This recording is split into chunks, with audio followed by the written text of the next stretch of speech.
Greetings. I'm Dr. Robert Woods with the Great Books Honors College. In this tutorial, this orientation tutorial, we will be talking about great questions for the great conversation of reading and discussing great books within the great tradition. I want to begin by stressing the truth that in this program, and the program that you are a part of, by putting an emphasis on questions and on the readings themselves, we are taking an emphasis away from what is traditionally become the emphasis within the educational process. The process has now moved the professor or the educator and the instruments such as textbooks at the front of the class. This approach places an emphasis on the questions, the readings, and the students who are trying to learn and better understand these readings. We say in our program that these questions are the fuel that drive the engine of a great conversation. There is no such thing as a bad question. We've all heard this, I trust, most of our lives. And instead of spending time quibbling and maybe making the case that there are bad questions, let's spend a little bit of time talking about what it is that makes a good question, a question that enables us to get more into a reading and get more from the reading.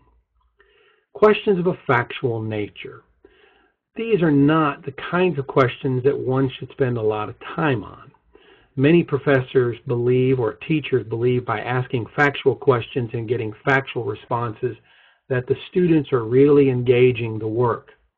This is not the case.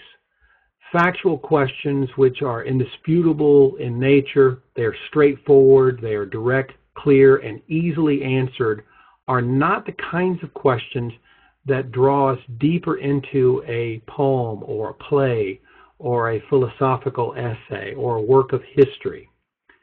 Questions such as, when did this happen? Which can be answered by a day or a time or a date.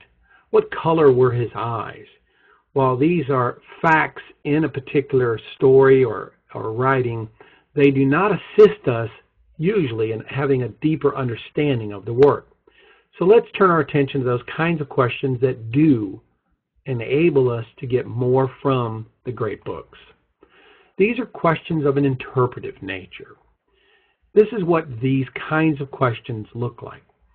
Typically, they are specific to the reading. That is, they're not general to the reading as a whole. More often than not, they will ask a very specific question about a sentence or a paragraph or a section. An interpretive question by its very nature calls for assessment. It is calling for the reader to think through and weigh ideas. Interpretive questions by their very nature seek for the reader to make an inference with the possibility of different inferences. In other words, if a question is asked and there's only one clear answer from the reading, then it is not an interpretive question. Another term we use in our programs is the term discussability. Are these questions truly discussable? That is, when a question is asked, is there enough of an ambiguity or a demand on the reader to make an inference? And if that is true, then those are good questions of interpretation. Usually, good interpretive questions are characterized by genuine doubt or ignorance. It is very common in our programs to tell students who have labored over a particular writing before class, when they come to class intellectually exhausted, declaring, I read it, but I do not understand it. Most of our tutors and instructors will say, wonderful, you are now ready for class. It is this doubt, it is this ignorance, it is the lack of understanding that will enable good interpretive questions to move the student from not knowing to knowing. Questions of interpretation are those that demonstrate a high level of curiosity. I will tell students that one of the best things that you can do when you are reading a particular assignment for class conversation is a question mark in the margin. The question mark in the margin of something you've read that you do not understand, something that is unclear to you, may be a part of what becomes a good interpretive question. Questions of an interpretive nature, by their very nature, should be worded in a non-leading manner. If you begin the question by talking about what you think the answer really is, then that's leading. And we will examine some of these as we go through. Good interpretive questions are almost always brief. A sentence. If it's 3, 4, 5, 6, 7 sentences, that you're no longer talking about a question, you're talking about something that becomes an occasion for someone to answer what they think in advance. Sometimes in the Great Books Honors Program and our various programs, we will deal with questions of evaluation and application. Now, the reason you rarely, you never begin with a question of application is because if you begin with an application of what does this mean to you or how might you apply this, then you can see rather quickly that this would move us away from the work toward every individual reader's lives and how he or she may apply this in their particular place in life at that moment. Questions of evaluation and personal application are good questions, but they're questions that have their place not in the class conversation or the online conversation. These are questions that should be addressed during independent work, whether it be writing assignments or reflection of some other mode within our programs. Evaluative questions can be addressed only after the interpretive questions have been discussed. That is, asking somebody to make a particular evaluation in terms of what do you make of this? How would you think through this personally, as opposed to an interpretation where we are trying to get at the meaning of the work itself. Students will frequently ask, so what is the key? Is there a magic formula for asking a great interpretive question? And the answer is, it's not in the wording of the question, it's in reading actively. This is the real key to asking great questions. Active reading and marking up the book will assist you more in asking great questions than any construct of the sentence itself. Think while you read. Stop and ask yourself what you just read. On those occasions where you say, I do not know what I just read, put a question mark, as this may assist you in writing an interpretive question. Add examples of your own to illustrate what the author is saying. That is, you put these thoughts or ideas in your own words and then see how that plays out in our collective reading and discussion. Keep the big picture in mind. This often assists us in the richest kind of active reading. Read in conversational mode. Peter Kreeft says that when we read, what we ought to do is think about ourselves as being in a conversation with the ghost of this particular work. That is, the author, more often than not, deceased. What would they be saying to us if he or she were sitting right there? So read in a conversational mode.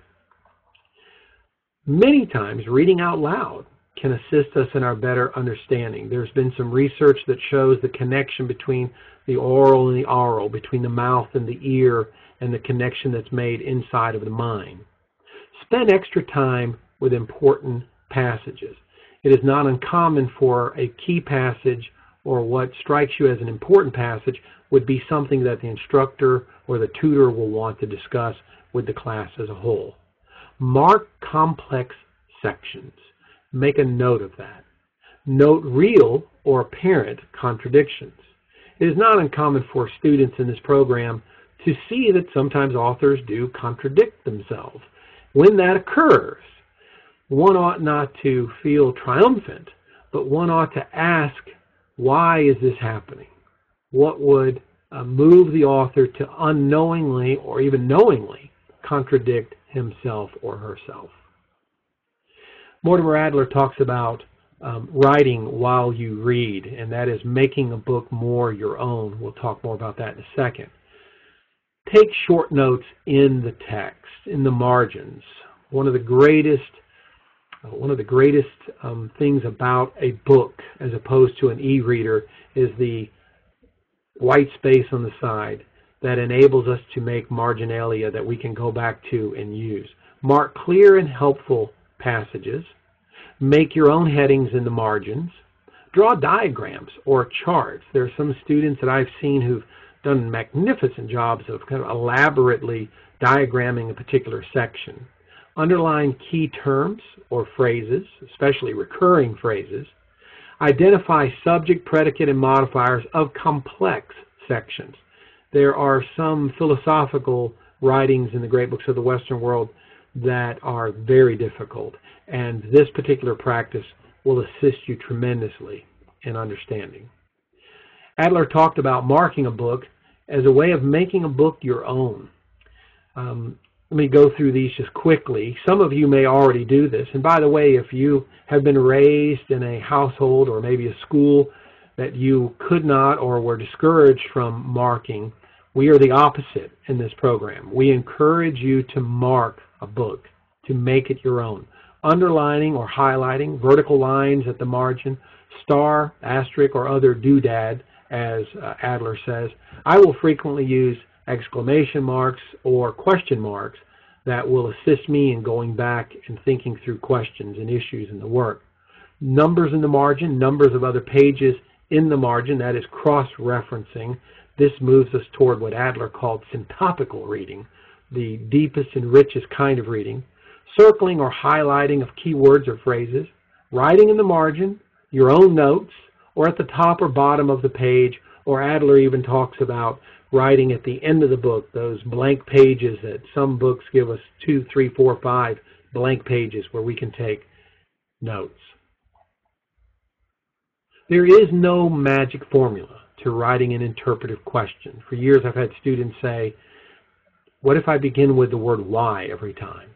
Why does often begin an interpretive question, but that is not what makes it a question of interpretation.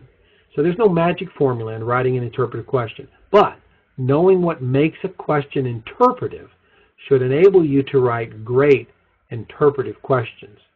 The truth is, learning how to write interpretive questions is like any other skill that you've developed in your life. It will come with time and good practice.